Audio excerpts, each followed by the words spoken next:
Okay, all in the interest of time, let's try to get ourselves back together and convene.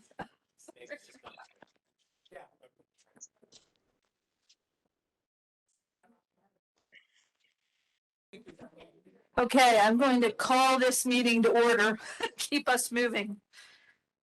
I'm going to call the meeting to order for the Southwest PA Commission for August 22nd, 2022. Do we have a quorum?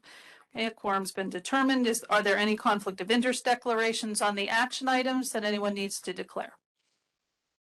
Okay, hearing none, we will then move on to approve the minutes of the June 27th meeting that were sent out to you. Is there a motion to approve those minutes?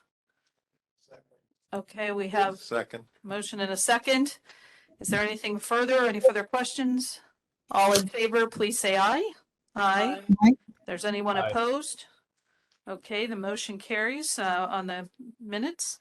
Any public comment? Okay, moving on then. Margaret, you have someone to introduce to us today, I believe.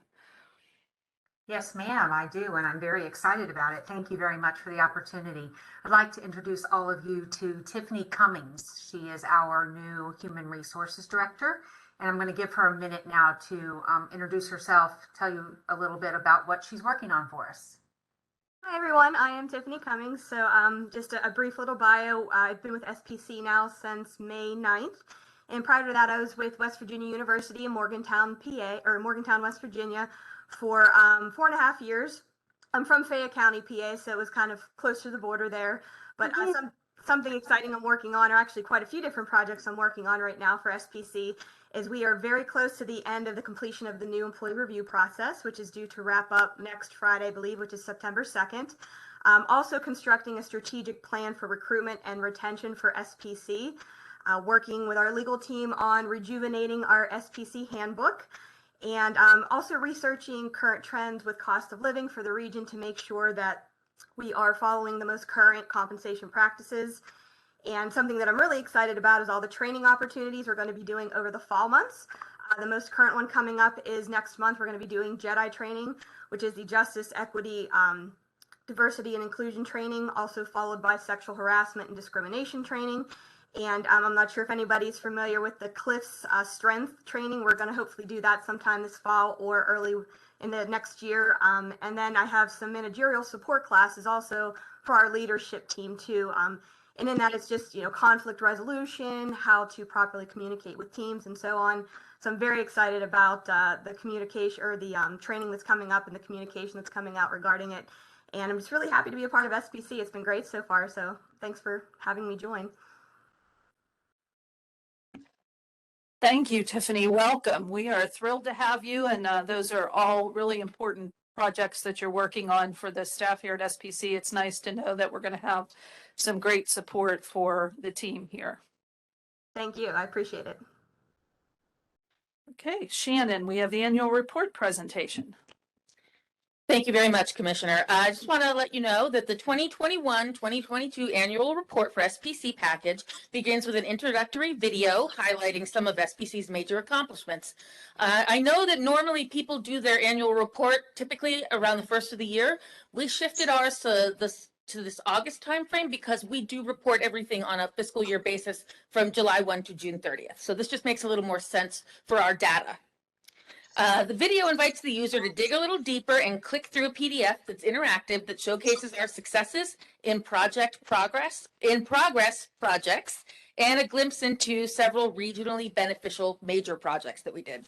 All aspects of the video in the PDF, from conception to scripting to editing to video production and animation, were all handled completely in-house by our communications and design team. So I want to give them a little bit of a shout out there. So thank you very much. And Anthony, our IT specialist here, is going to help me get this video going. Southwestern Pennsylvania region is as fruitful as it is diverse.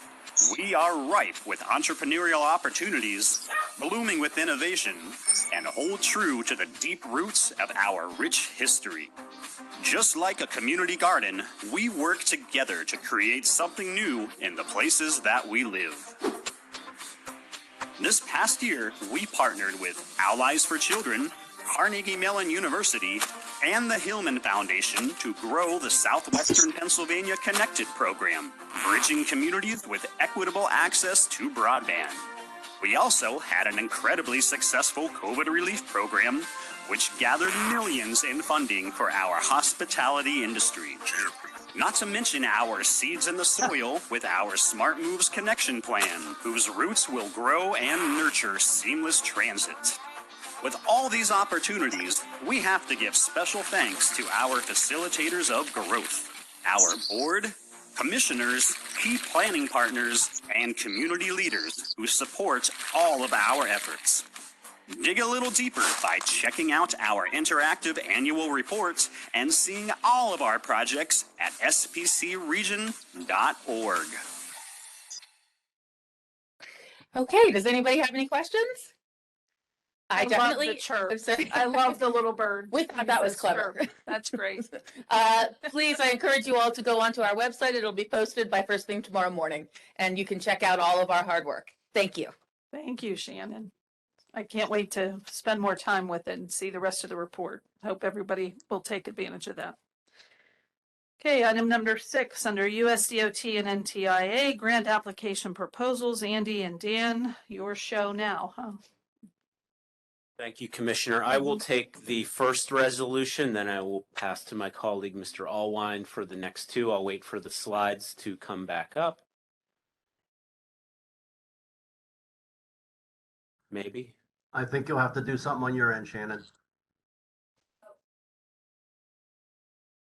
Just a moment, sorry. No, I've stopped sharing, Kirk. So while we're waiting, I will just give a brief overview of the NTIA's Middle Mile Infrastructure Grant Program. So the grant program provides funding for construction, improvement, or acquisition of middle mile infrastructure. So you can think of middle mile infrastructure as it's a long haul fiber, basically connecting the world to your local neighborhood network. So it's not the connections that come into your house, but it's the connections along major roads and things like that that provide long haul, miles and miles long connections to the global network. This program has about $980 million available, awards between $5 and $100 million, and it's a one-time shot. It's a one-time deal. It's not a reoccurring grant program through the bill. It's kind of a one and done thing. It's going to be very, very competitive from a nationwide standpoint. Applications are due September 30th of this year.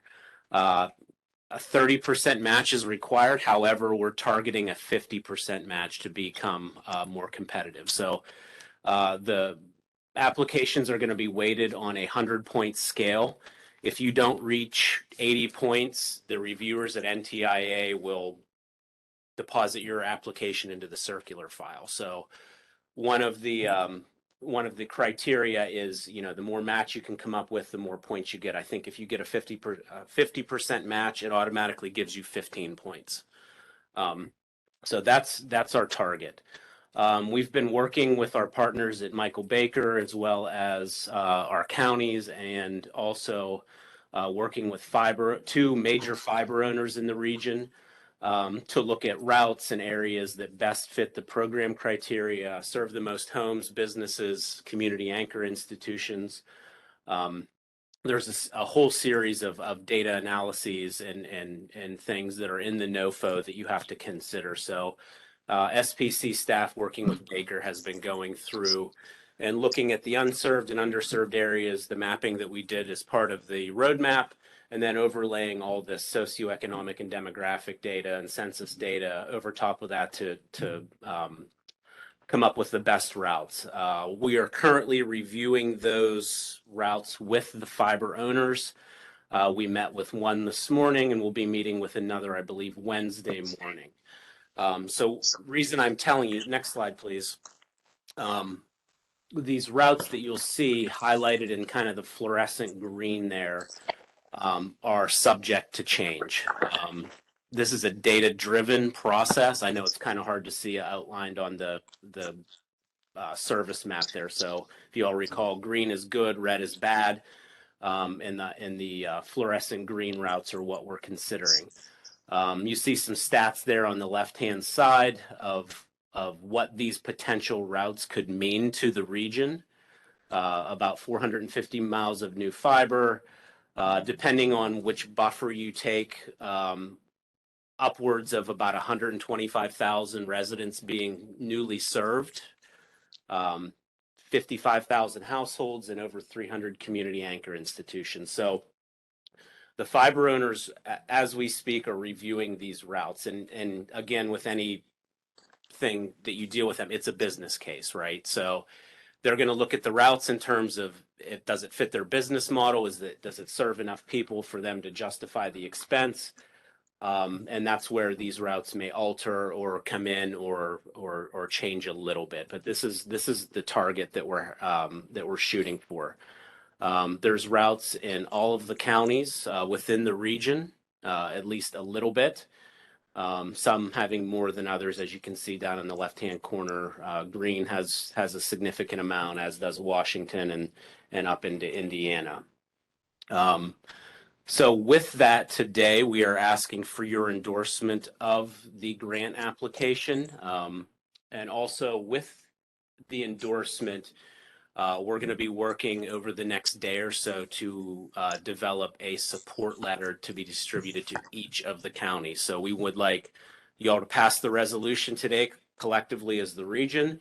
And then we will be asking each county and the city of Pittsburgh to submit a specific letter of support from each county. Okay. We're going to be reaching out to our congressional delegation and a host of others for letters of support. And again, working through the process now with the fiber owners and, trying to come up with the most competitive set of projects that we can, knowing that we're competing with 49 other states and the District of Columbia, of course. So with that, for your consideration, we have resolution 922. I'd be happy to, well, I guess you want to ask for a motion first. So we will call for the motion on resolution 922 by way of getting discussion underway. Okay. We got lots of motions and seconds. Take your pick, Shannon. Yeah, he just spread the love around a little. All right. Okay, we have a motion in a second now. Commissioner, we can also distribute that map. We have a Yeah. PDF of that we That'd can be great. distribute because I know That'd be great. It's difficult to read. Yeah, that would be great. Mike or Commissioner Belding, do you have any comments? Because I think you've been part of this process. Yeah, briefly earlier, we commented on the policy place, but participating in this has been a great opportunity to look at the teamwork and the region and between SPC, the counties, industry. I think we have a really competitive package going forward, and we all know that we need, communication infrastructure in Southwestern Pennsylvania. So, Great. I think it's a really good package.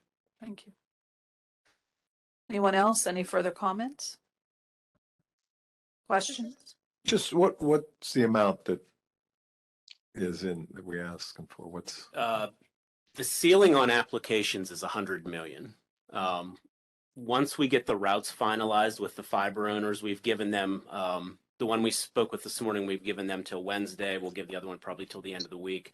That's when we start to develop the cost estimates because it's a lot of different things. If it's going to be underground or if it's going to be on poles, and if there's pools there, who owns them. So there's going to be a lot of different factors based into the cost estimates that we're still developing. I think we're targeting somewhere in the neighborhood of 40 to 50 million for an ask. So 80 to 100 million total project cost. As I said, we're targeting a 50% match for this. And the way we're structuring it is we're working with the fiber owners to provide that match. So it's no money out of pocket to any of the counties or SPC or anything like that. Anyone else? Go ahead. Yes. You'd indicated earlier that you need to get close to 100 points to even be considered on this. Are we close to that with this proposal? I think we'll be very, very close. Yes, we've done a great deal of data analysis. One of our data analysts that we have on staff has just done a tremendous job, and she's been working with the Baker team to go through the NOFO and look at all of the different criteria.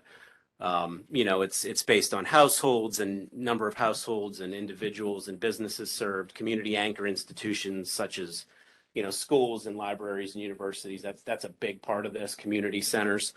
And then also some of the things they're looking at are like, percentage of households in the census block that receive SNAP and things like that, free and reduced lunches. So we've pulled a bunch of that data from the census and other sources to be able to go in and start to evaluate that. But we don't have a number yet, but again, because the routes aren't finalized yet. Okay. Thank you. Thank you. What else? Those letters of support from each of the counties. But in terms of technical support, I don't think so. Dan, I don't know if we need any help with other types of letters. Well, when we'll have to go to the anchor institutions, the community anchor Yeah. institutions, we'll need letters of not necessarily support, but letters that they would use the internet if it was They provided would to use the them. service. So yeah, the service. So we'll probably, once that's determined, go back and say, hey, John, do you know so-and-so at Avella Community Library? And so those kinds of connections will help for sure. Yeah, thank you. Okay, anything else? This is Jonna. Andy, did we work with the state's new broadband authority on this at all? Or do we expect that they will be putting in their own application? Or is that somebody we would need to get a support letter from? No, Jonna, That's sort of that's a two great- questions in one. Sorry. No, that's a great question. We've been in contact with Brandon Carson at the Broadband Development Authority. They indicated a willingness to support our application via a letter of support, so we're going to be reaching out to them for that. We spoke with them, I guess it was about a month ago or month and a half ago now. They're on my list to follow up with, but at that time they hadn't heard of any other nobody else had requested support for their application at that time. Admittedly, it was kind of early in the process, but they've been very receptive of what we're doing. They were in a part of the connectivity roadmap plan that we did.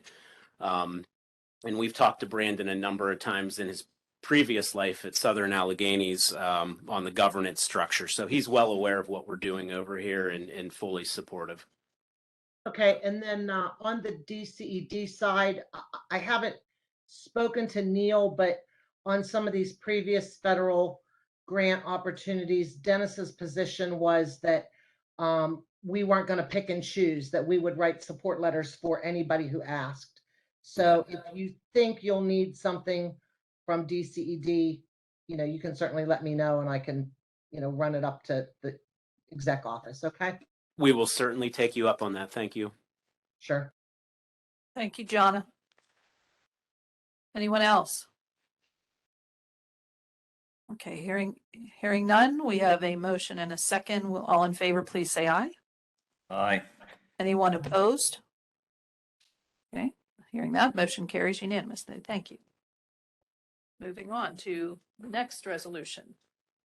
Thank you, Madam Chair. Next slide, please. So we are going to be applying to a new US DOT grant program called the Safe Streets and Roads for All.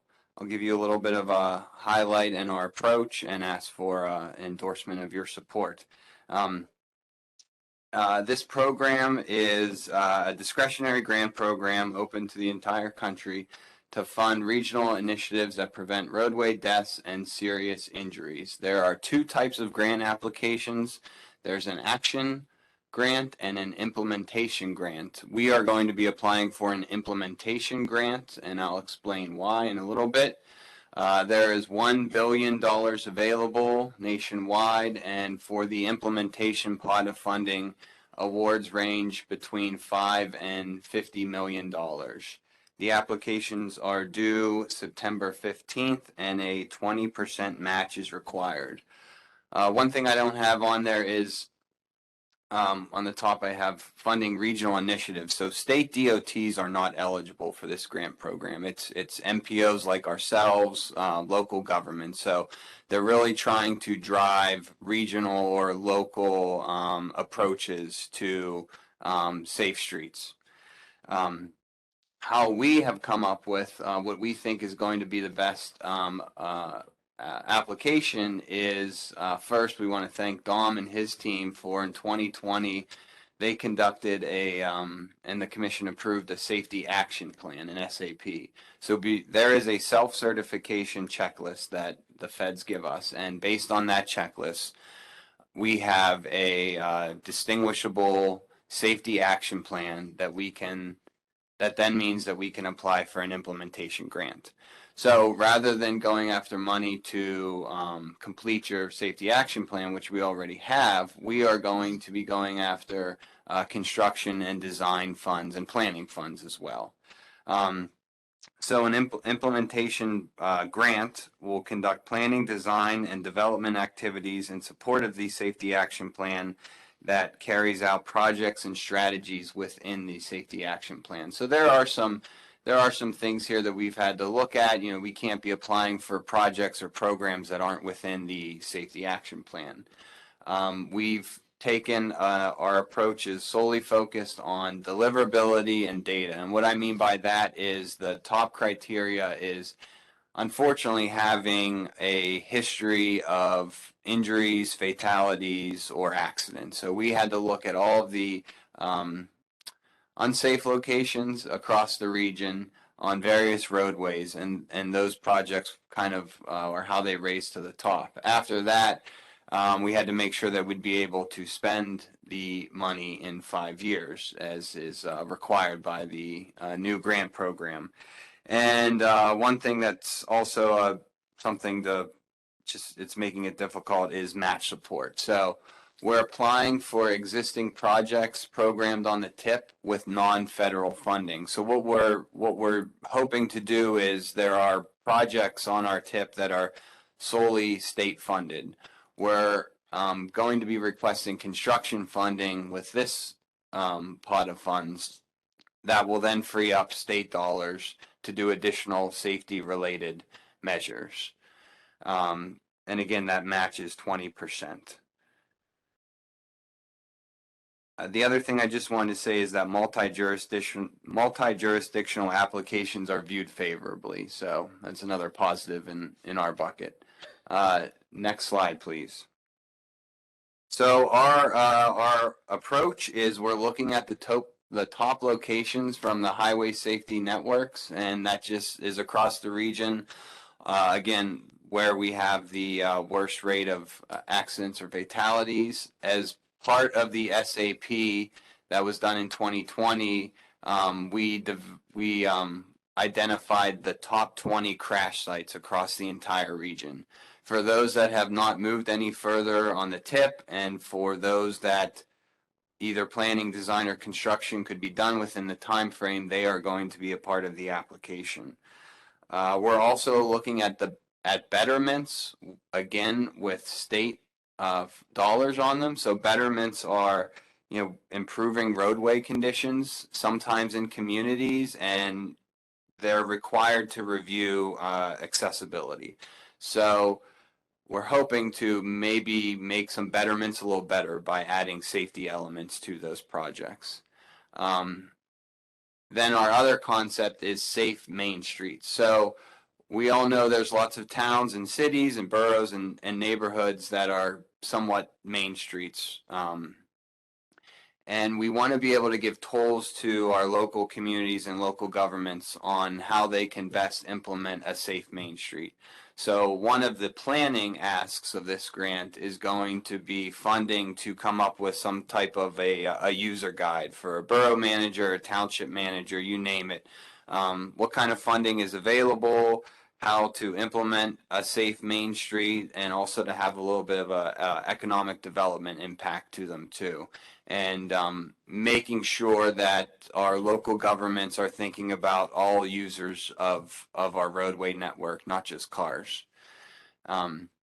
We're also looking at what main streets across the region have the worst crash data. Those aren't as far along as the top 20 locations, so we'll be requesting planning and design funding for those.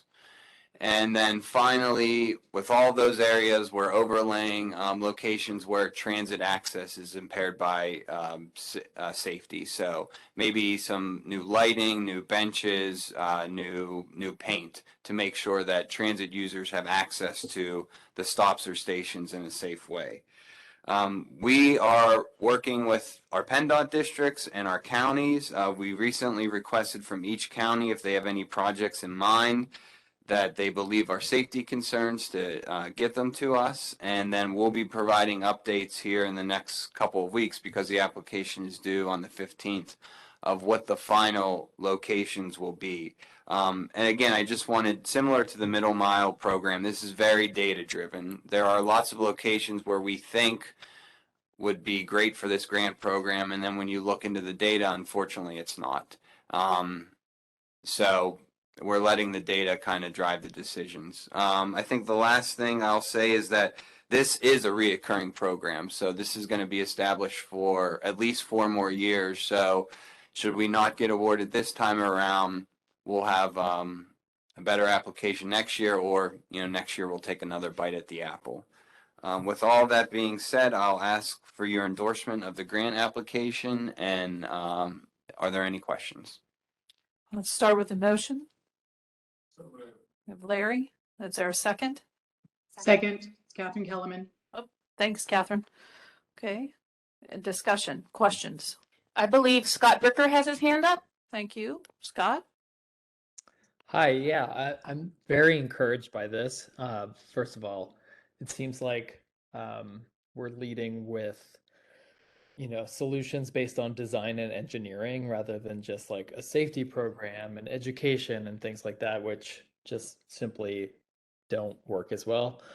But my question is, are we looking to deploy like the full suite of traffic calming measures that PennDOT has? They have a traffic calming guide for the state. Are all of those features on the table, or are we, because when I've heard betterment before, I've heard repaving.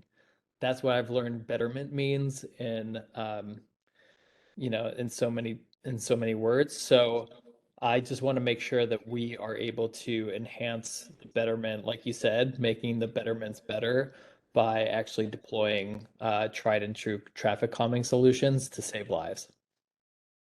Tom? Hello? Yeah, that is exactly what we want to try to do here. We're using the state funds for betterment as a match.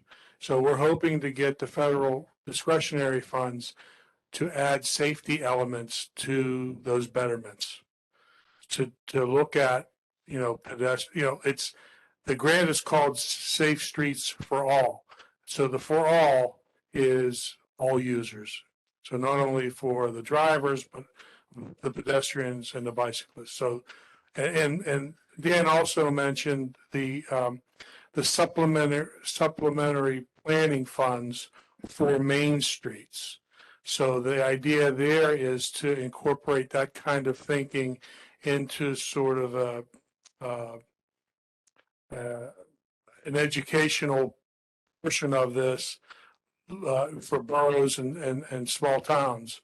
And the idea with main streets is not only are you incorporating safety elements, but you as Dan mentioned, you have year after year of this funding. So you prepare sort of a main streets, you do some planning for main streets, and eventually you apply for implementation funds to incorporate some of the things you just mentioned on the many main streets that we have in the many small towns that we have in this region. So yeah, that's the idea. Thank you. Is there anyone else? The one thing that I just wanted to note is that is this some of the first times that we've actually had this much this many opportunities for competitive funding that we've actually applied for? I realize that there's opportunities created, but I don't know how often in the past SPC really applied for competitive funding, and we have a lot going on right now. Yes, yes. Okay. Yeah, in the past, we've done some traffic, some ATC MTD applications and assisted on some raise and build, as Right. you know. Right. But yes, this is the first time that we've had this many at once. We put the multimodal in that Dan talked about for Parkway East and the East Busway. And as of right now, we have 3 that are currently open. They're all due in September. So yeah, things are interesting. So I point that out to say kudos to all of you for not only having the plan in place that allowed you to be ready, to be ready to apply. And I know that's the model that you're heading toward going forward. So I just think it's worthy of noting and worthy that we should all note that and recognize your leadership in making this happen. We haven't met a grant opportunity we didn't like. Takes a lot of work to get them done though. So, all right. Any other questions on this one? Okay, we have a motion and a second. All in favor, please say aye. Aye. Any Aye. opposed? Aye. Motion carries unanimously. Thank you. Okay, the next one, let's roll right in. All right, moving into the next grant opportunity that we have that Dom touched on a little bit during the executive committee. Next slide, please.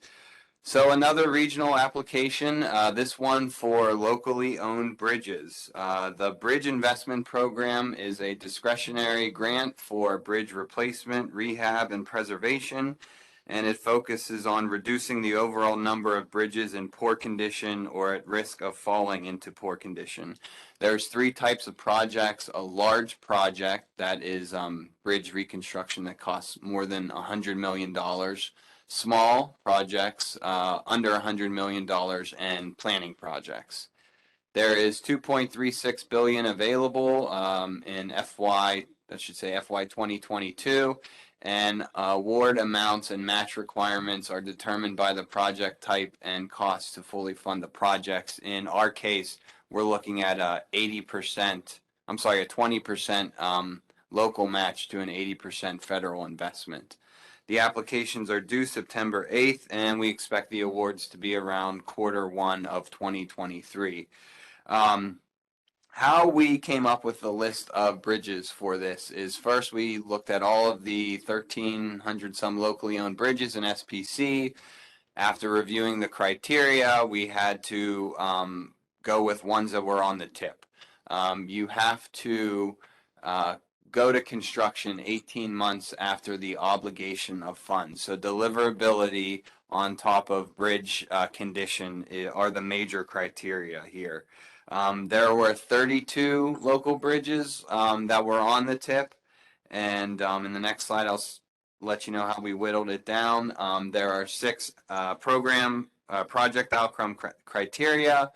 A benefit cost analysis is required. We've secured consultant support to complete that BCA. And then just the other thing is you might know that PennDOT District 11 has applied to this same program for their Pittsburgh Bridge Bundle. That's Fort Duquesne Bridge, West End Bridge, and McKees Rocks Bridges. So they're applying for the large program. So we're 2 regional applications, but we're not competing for the same pots of money. So again, that was something that we just worked out with our districts and central office. Next slide, please.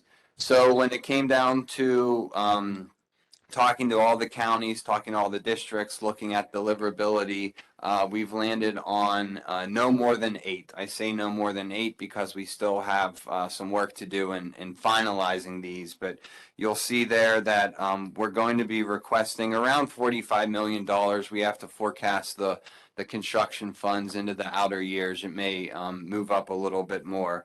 And there are in Allegheny County, the Patton Street Bridge in Wilmerding, Kenmore Avenue ramp in Rankin, the McLaren Run Bridge in Findlay Township, in Butler County, Geibel Road Bridge in Summit Township, in Fayette County, North Gallatin Avenue Bridge in Uniontown, in the city of Pittsburgh, the Charles Anderson and Swineburg Bridge, and in Westmoreland County, a bridge in Irwin called the Fairwood Manor Bridge. So again, these are locally owned. That's the plan that we're going through, and this again is another 5-year program. So not only do we probably plan to go back to the well next year, but Dom's team over the next 10 months or so will probably start developing more locally owned candidate bridges, so that maybe instead of 8 next year we go after 18. With that, next slide, I am asking for your endorsement of our BIP application to the U.S. Department of Transportation. Okay, may I hear a motion to support resolution number 1122? So moved, Lynn. Second. Thank you. Anything further?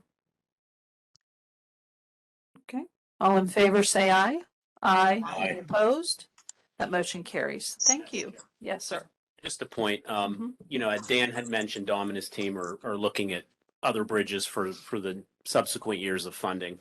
One of the things that we're doing here at SPC, working with our districts, is putting on a series of local bridge workshops in hopes of, a lot of municipalities and local governments own bridges. Some may not know how to access the funding, right, or how to get projects moving. So we already did one with the District 11 counties, and we have one scheduled with our District 10 counties next month, right, Dom?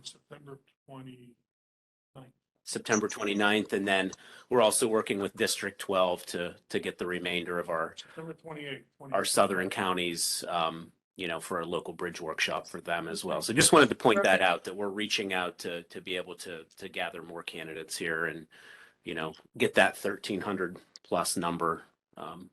Well, and in many of those cases, if those municipalities don't reach out to the county level and reach out here, the That's right. projects would never get done. That's Yeah. right. Thank you. Lynn Heckman has her hand up. Lynn? Yes, and my question is, if the project has to be on the tip, but the tip is fiscally constrained for projects that can already be paid for, how do you position the next set of bridges? Yeah, thanks, Lynn. That's a great question. Yeah, like I just said, we're holding a series of workshops for municipal governments and hoping to educate them on how to convey their priorities and how to access funding and be able to get their bridges in the hopper, in a sense, to access TIP funding. With the bill, our local bridge, our bridge off system, it's a federal funding category just for local bridges. That allocation of funds was doubled with the passing of that legislation. Great. So, we're getting more, but it's still not enough. We need to get those 300 and some more bridges that are locally owned to Right. suitable condition. Yeah, it just seems like you're really on top of it, and that you'll get stuff positioned in a way that it can go right on the tip as it gets funded with this. I mean, I know it's a little tricky because I can hear that, but it seems like you know how to do it. That's great. Yeah, and the idea there, Lynn, is if we receive the discretionary funds for those 8 bridges, we can use whatever formula funds we had in the tip for those bridges for more bridge work. Okay. Okay. Perfect. Okay, I get it now. Thank you. Okay. Thank you. All right, moving on, I guess we can move to item 7, the Affordable Connectivity Program. Is it Kayla? She's there. Kayla, welcome. There we go. Hello, everyone. How are you? Wonderful. We're happy to have you join us today to talk to us about the FCC's Affordable Connectivity Program. Great. So I will begin. I am Kayla Hernandez-Joe with the Federal Communications Commission, and I will be talking about the Affordable Connectivity Program, what the benefit is, who's eligible, and how households can apply. Next slide, please. I encourage questions at the end of the presentation if we have time for that. And this will be really about the program, but if we have time, and I will mention this quickly, I will have an ask from the FCC, which is becoming a local outreach partner, and end with contacts and references. Next slide, please.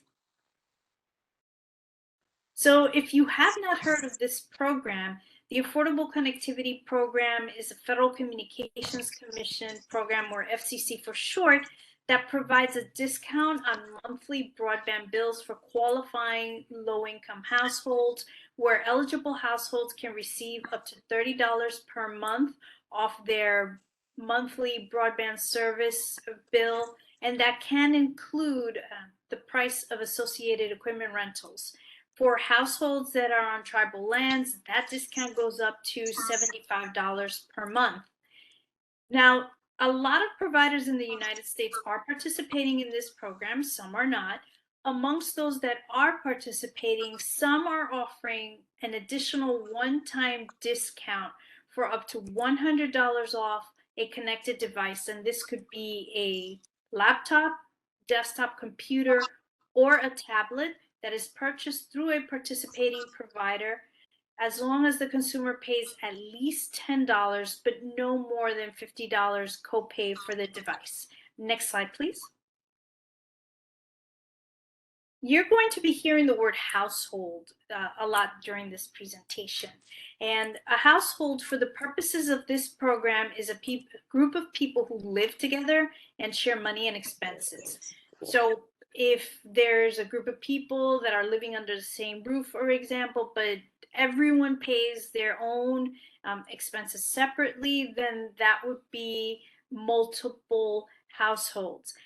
Sometimes the head of household doesn't really qualify for the program, but if there is a member of the household that does meet one of the eligibility criteria, the household can apply, and that would be applying under what is called having an eligible dependent.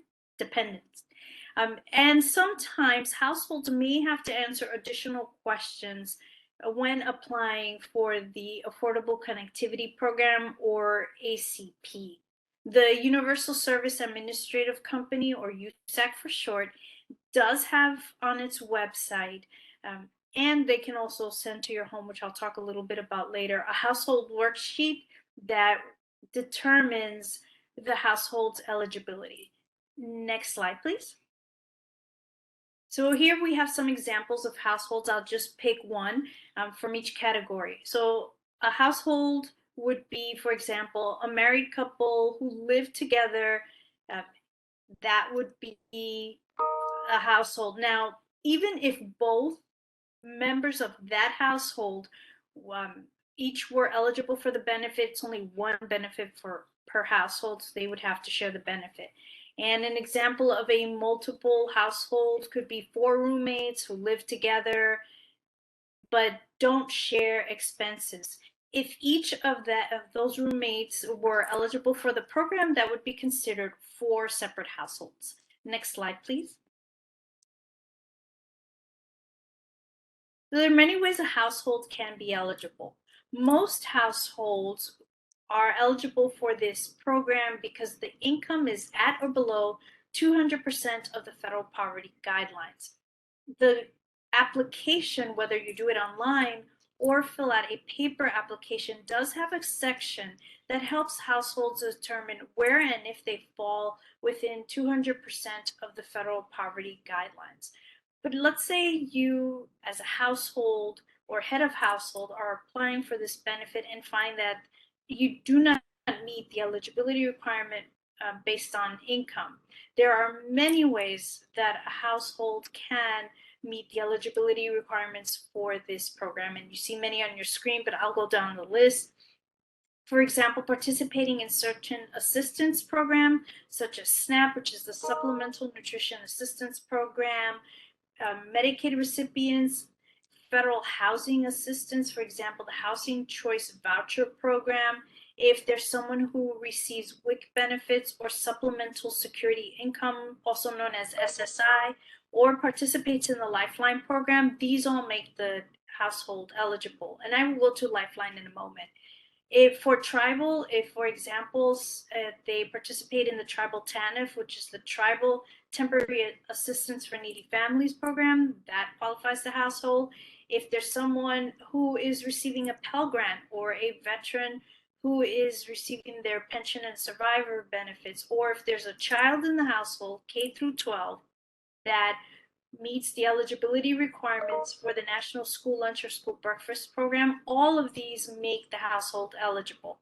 And there's also another one, which is meeting the eligibility criteria for a provider's existing low-income program. Now, I'm with the FCC, so I can't really mention any specific programs, but these type of programs are about $9.95 to about $14.95 per month for an eligible household. So if you know of anyone that participates in such program, they can definitely apply for the Affordable Connectivity Program. And because they're already in the provider's program, they can meet the eligibility and fill out the application with the provider. Next slide, please. So I want to talk a little bit about Lifeline, which I mentioned before is one of the qualifiers. Lifeline is a federal program that lowers the monthly cost of phone or internet, where eligible consumers can get up to $9.25 off their monthly bills. And for households that are on tribal lands, that benefit goes up to $34.25. The big difference between the income eligibility between the Affordable Connectivity Program and Lifeline is that for Lifeline, the household income would need to be at or below 135% of the federal poverty guidelines. Again, the application for Lifeline, like the Affordable Connectivity Program, does include a section where households can determine if and where they fall into this guideline. A lot of the other requirements for Lifeline are the same or very similar to the Affordable Connectivity Program, and this includes, again, SNAP or Supplemental Nutrition Assistance Program, Medicaid, Supplemental Security Income, just to name a few. Next slide, please. There are 2 steps to enroll, but I like to say, stepping out of my FCC role, that there's really 3. All consumers that are interested in applying online should go to affordableconnectivity.gov, where they can directly apply online, or they can download and print an application to fill out and mail in. The paper application does have instructions on where to submit the application once it's completed. And this is where I say that I like to say, as myself, not the FCC, that there's another step. I recommend that consumers who fill out the application wait until they get a confirmation from USAC saying that they are eligible to enroll. And this is because that confirmation includes a number that a lot of providers will be asking for. So it's easy, just makes it easier if they have that number in hand. So now once the consumer receives a confirmation that they are eligible to enroll in the program, the next step is to find a participating provider and select a plan that best meets the needs of that household. Now, if someone already has an internet service provider, they can speak with that provider. And if the provider is participating in the program, it just makes the process easier. For some consumers who don't have internet in the home currently, well, we recommend that they do a search for providers in their area. The FCC has a great list on fcc.gov/ACP for consumers who already have access to the internet. They can also go on to affordableconnectivity.gov and click on a tab that says companies near me, and that's USAC's tool to help find providers in the area using there's either city and state or zip code, and consumers that may have questions about this whole process can definitely call the Universal Service Administrative Company at their toll-free number 877-384-2575 and ask for more information.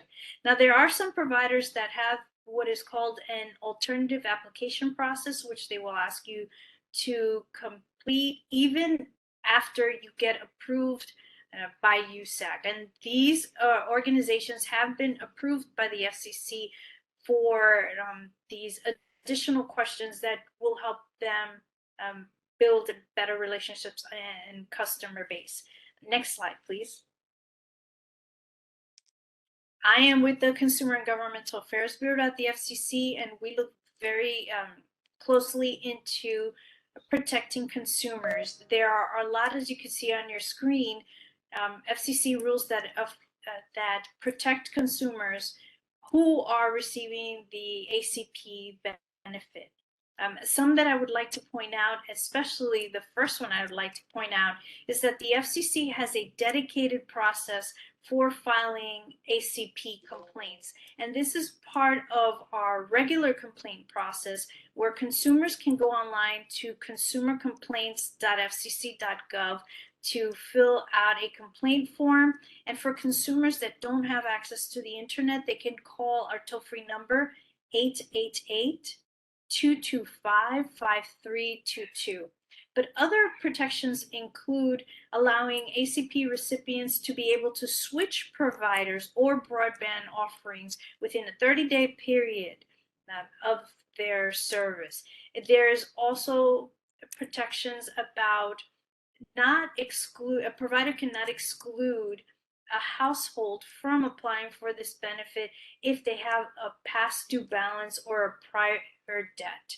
So that, of course, after the benefit is received, it can definitely be applied to current charges, but consumers should really talk to their provider if they want more information on this.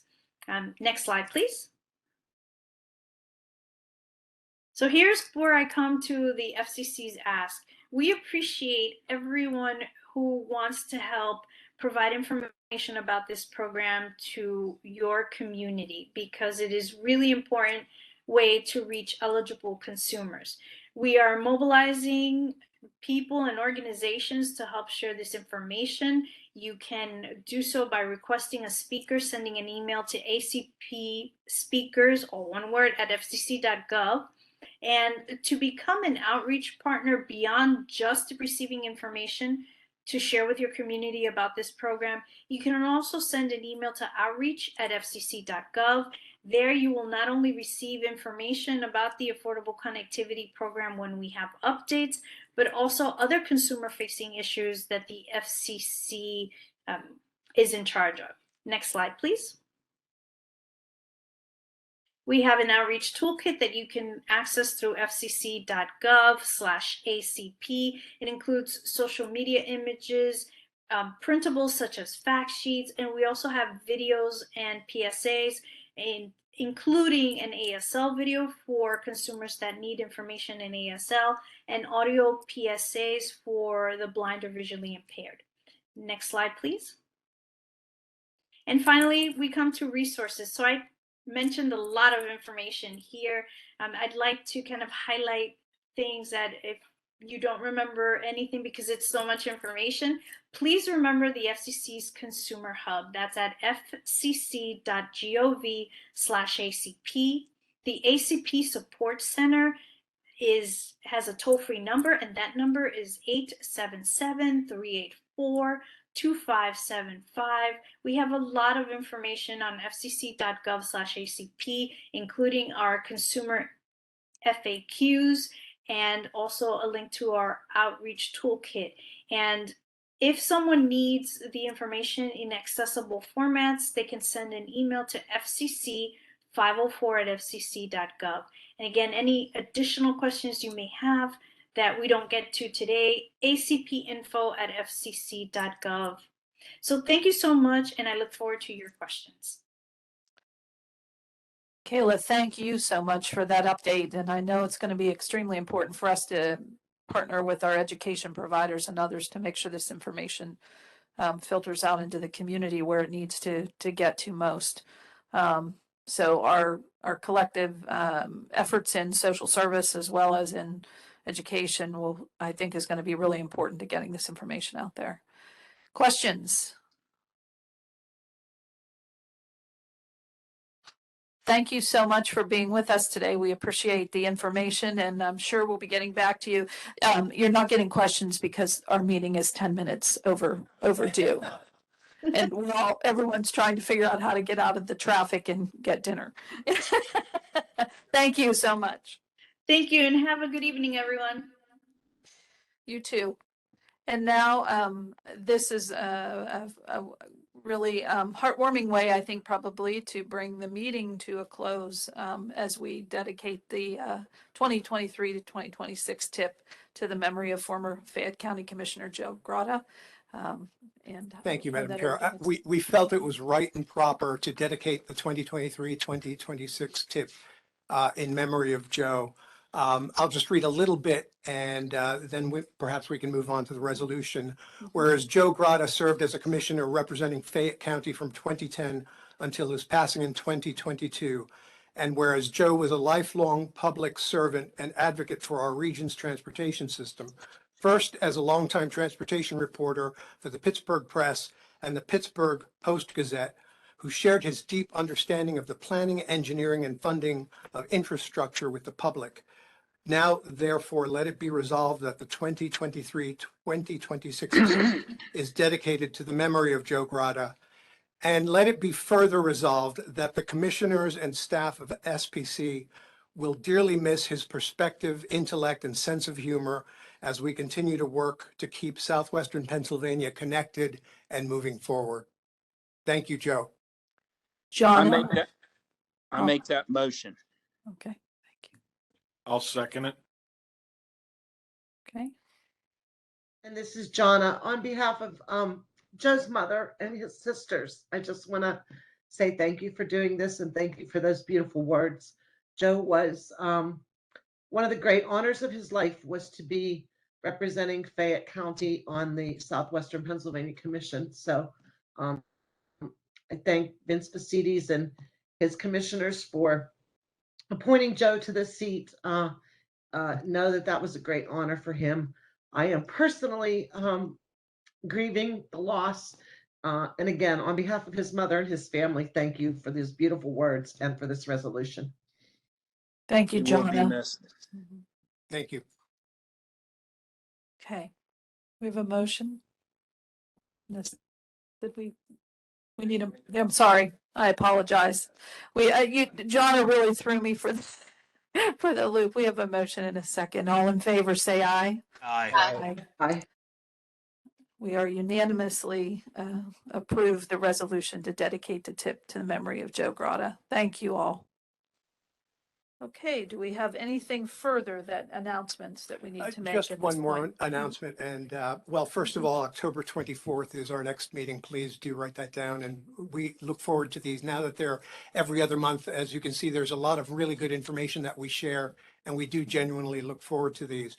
But I would be remiss if I didn't use this opportunity to also remember one of SPC's own, Dante Americo Armbrust, of New Brighton, who passed away in a traffic accident on his motorcycle on July 29th, 2022. He was 25 years old. He worked in our IT department here at SPC and also worked for the Regional Learning Center in Cranberry Township. He's survived by his mother, Joy, and his 4 siblings, as well as his maternal grandmother. And so we just ask you to keep him in your memories. 25 is incredibly young. I have children that age, and it was quite a shock to all of us here at SPC. And so I just wanted to share that with you. Wow. Okay, we'll do so. Left me speechless for the end of the meeting. If there's nothing further, then we'll have a motion to adjourn. All in favor? Aye. We are adjourned. Thank you all for being here today. We'll see you in October, if not before.